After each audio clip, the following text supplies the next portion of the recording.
Hello everyone, this is Chelsea from the Lebanon Library. Today we're going to read Do Not Bring Your Dragon to Grandma's. So, let's get reading.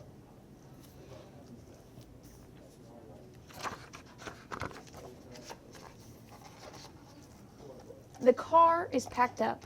You're well on your way. You're headed to Grandma's to visit and play.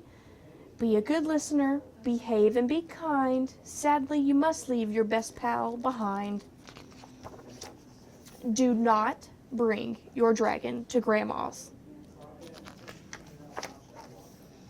When Dragon loses a game, he becomes a poor sport. He stomps and he whines on the basketball court. His claws are too long for the small puzzle pieces. Bit by bit, Grandma's frown increases. So, do not bring your dragon to Grandma's.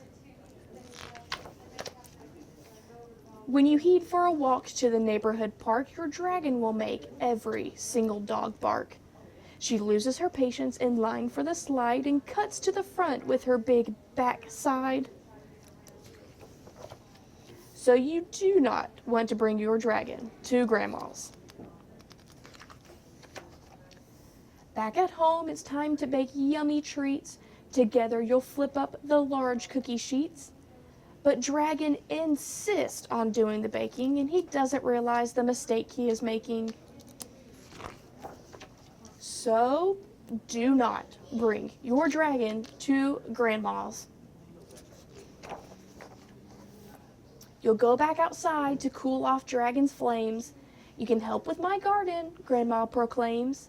But when Dragon starts to water the flowers, he ends up giving poor Grandma a shower. So do not bring your dragon to Grandma's.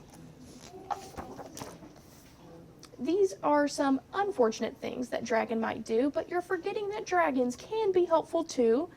She can clean gutters and help with the chores. She can start a fire so we can cook up s'mores. We can build a fort with blankets or snow. I just know that Grandma would love him so. What do you say? Does my plea give you pause? May I please bring my dragon to Grandma's? Let Grandma answer this sweet request, for everyone knows Grandma knows best. No need to worry, my sweet grandson. I want Dragon to join in our laughter and fun. I wouldn't turn him away without any cause. After all, everyone's welcome at Grandma's.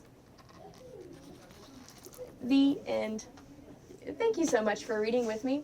You're watching Wilson County TV, and I'll see you next time.